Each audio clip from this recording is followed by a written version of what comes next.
Bismillah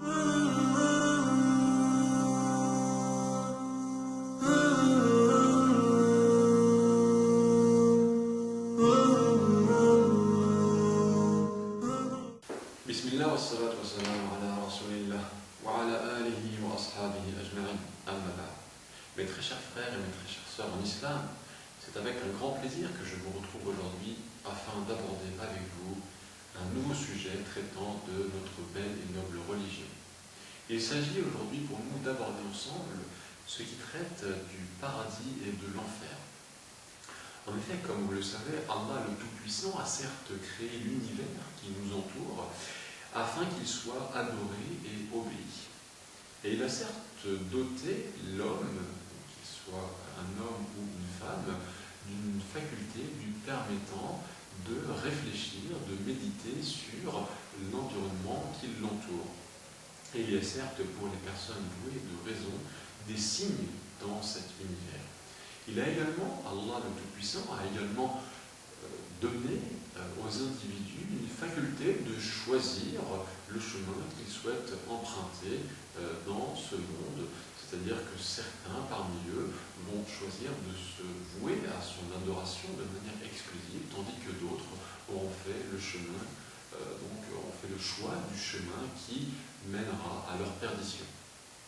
Ainsi, Allah a certes dit dans la sourate numéro 16, le verset numéro 97, « Quiconque, mâle ou femelle, donc homme ou femme, fait une bonne œuvre tout en étant croyant, nous lui ferons vivre une bonne vie, et nous les récompenserons certes en fonction du meilleur de ce qu'ils ont accompli. » En revanche, sachez, mes très chers frères et mes très chères sœurs, que l'individu qui se sera opposé au commandement d'Allah le Tout-Puissant dans cette vie ici-bas s'exposera ainsi au châtiment du Tout-Puissant. Et c'est pour cela qu'Allah dit dans le Coran, dans la sourate numéro 20, les versets 123 et 124, « Puis, si jamais vous vient de ma part un rappel, quiconque suit, donc mon guide, ne s'égarera ni ne sera malheureux. Et quiconque se détourne de mon rappel mènera certes une vie pleine de gêne, et le jour de la résurrection, nous l'amènerons aveugle au rassemblement. » Ainsi, sachez, mes très chers frères et mes très chères sœurs, que toutes les actions que vous accomplissez, que nous accomplissons, sont certes comptées et dénombrées auprès d'Allah. Qu'elles soient grandes ou petites, rien n'est oublié. Ainsi, Allah dit dans la sourate 53, le verset numéro 51, « À Allah appartient ce qui est dans les cieux et sur la terre, afin qu'il rétribue ceux qui font le mal selon ce qu'ils œuvraient, et récompense ceux qui ont fait le bien selon la meilleure, donc le meilleur de leurs œuvres, et ce par la meilleure des récompenses. » Tout ceci pour dire que la rétribution ou la récompense qui pourra être obtenue dans cette vie d'ici-bas n'est au final rien en comparaison à la récompense qui sera donnée aux croyants dans l'au-delà ou par rapport au châtiment qui est réservé aux mécréants dans l'au-delà. Ainsi, comme Allah le rappelle dans le Coran, dans la sourate numéro 30, le verset 55, « Et le jour où l'heure arrivera, les criminels jugeront qu'ils n'ont demeuré qu'une heure dans cette vie. C'est ainsi qu'ils ont été détournés de la vérité. » Donc nous voyons bien à travers ce verset que finalement cette vie passe de manière très rapide et qu'au final la vraie vie est certes celle de l'au-delà qui est bien plus durable. Et Allah dit également dans la sourate numéro 10, le verset 45, « Et le jour où il les rassemblera, ce sera comme s'ils n'étaient restés dans leur tombeau qu'une heure de la journée. » Ainsi, la rétribution éternelle, celle qui ne prendra donc jamais fin dans l'au-delà, sera certes une demeure de délice pour le croyant et sera à l'opposé total, sera effectivement une demeure de supplice pour le mécréant. Le paradis sera donc la demeure de ceux qui auront récolté durant cette vie ici-bas un maximum de bonnes actions, et la demeure du supplice sera donc celle de ceux qui auront accompli méfait après méfait dans cette vie ici-bas. Quant aux habitants du paradis, alors Allah va certes les honorer, et il va honorer certains, donc des croyants, de la plus belle des visions qui soient, c'est-à-dire il va les honorer, c'est-à-dire il va donc les honorer de la vision de son noble visage. Et en ce qui concerne à présent l'explication qui réside dans ce don magnifique qu'Allah va faire aux croyants, eh bien, il y a le fait que ceux-ci ont patiemment persévéré et enduré durant leur vie ici-bas. Ils ont patiemment donc enduré les épreuves de cette vie et se sont montrés constants dans les actes d'adoration qu'Allah leur a prescrits et ont fait tout leur possible pour s'éloigner de ces interdits. Et c'est pour cela qu'Allah va donc leur accorder ce bien immense. C'est pour cela qu'Allah a donc dit dans le Coran, dans la sourate numéro 18, les versets 107 et 108, « Ceux qui croient et font des bonnes œuvres auront pour résidence les jardins du Firdaus, donc le jardin du Firdaus, le Firdaus qui est le plus haut degré du paradis, où ils demeureront éternellement, sans y désirer aucun changement. » À présent, en ce qui concerne les gens de l'enfer, l'enfer qui sera une demeure de supplice, une demeure de douleur ininterrompue, d'amertume, de dureté, eh bien, étant donné que leur cœur était certes recouvert dans cette vie ici-bas, il en sera de même dans l'au-delà, et ils n'auront pas accès à cette vision de leur Seigneur qui est réservée uniquement aux croyants. À ce propos, Allah dit donc dans la sourate 83, le verset 15, qu'ils prennent garde, en vérité ce jour-là, un voile les empêchera de voir leur Seigneur. C'est pourquoi, à cause de leur mécréance et de leur désobéissance, ils se retrouveront conduits de manière éternelle dans les tourments de l'enfer et ses supplices.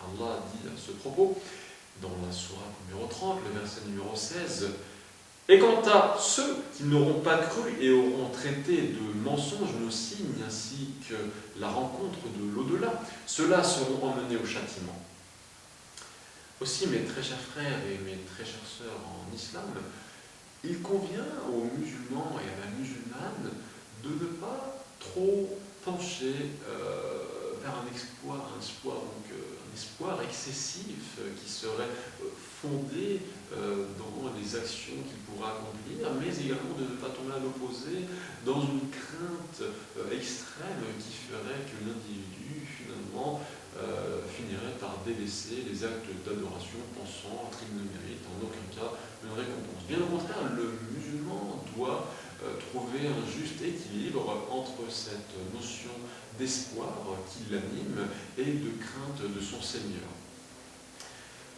C'est ainsi qu'un des pieux prédécesseurs avait, donc, comme les autres d'ailleurs, ils avaient en eux cet équilibre sain au sein de leur cœur qui leur permettait d'adorer leur Seigneur de la manière dont cela leur a été prescrit.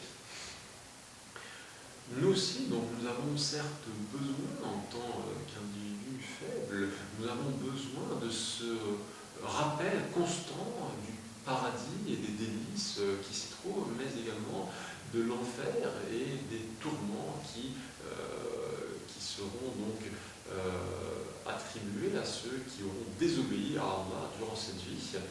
Et nous devons nous efforcer dans nos assemblées, que ce soit de jour comme de nuit, que ce soit de manière individuelle ou peut-être en groupe, nous devons essayer de nous rappeler ces deux notions fondamentales de notre foi, et ce afin de pouvoir augmenter notre foi qui certes se trouve attaquée, assaillie de toutes parts par toute forme de tentation que nous peuvent énumérer les hommes, puisqu'elles sont si nombreuses que personne parmi les créatures ne peut les dénombrer, en particulier de nos jours. Il suffit donc à l'individu de se pencher sur le Coran et sur la tradition prophétique de Mohammed sallallahu alayhi wa sallam afin de s'engager dans cette réflexion qui va lui permettre d'échapper justement à cette course effrénée aux richesses auxquelles nous pousse cette vie. Et à ce propos, Allah dit dans le Coran, la sourate numéro 10, les versets 7 et 8, « Ceux qui n'espèrent pas notre rencontre, qui sont satisfaits de la vie présente et s'y sentent en sécurité, et ceux qui sont inattentifs à nos signes, à nos versets, leur refuge sera le feu pour ce qu'ils acquéraient. » Donc, il convient à l'individu de bien réfléchir, de bien méditer sur ces versets et de ne pas se faire piéger par la vie ici-bas et par ses tentations. Aussi, sachez, mes très chers frères et mes très chères sœurs, que le paradis est certes la demeure du salut éternel et de la jouissance la plus totale. Le prophète a ainsi dit à ce propos qu'Allah le Très-Haut a dit « J'ai préparé pour mes serviteurs pieux ce que nul œil n'a jamais vu et nulle oreille n'a jamais entendu et qu'aucun cœur n'a ressenti. » Récitez cette parole d'Allah pour avoir la confirmation de ceci. Aucun être ne sait ce qu'on a réservé pour eux comme réjouissance pour les yeux en récompense de ce qu'ils offraient. Et évoquons à présent les boissons qui seront réservées, par exemple, parmi les autres délices du paradis, les boissons qui seront réservées aux pieux dans l'au-delà. Allah dit ainsi dans la sourate 43, le verset numéro 15, « Voici la description du paradis qui a été promis aux pieux. Il y aura des ruisseaux d'une eau jamais malodorante, et des ruisseaux d'un lait au goût inaltérable, et des ruisseaux d'un vin délicieux à boire, ainsi que des ruisseaux d'un miel purifié. Et il y a là pour eux des fruits de toutes sortes, ainsi qu'un pardon de la part de leur Seigneur.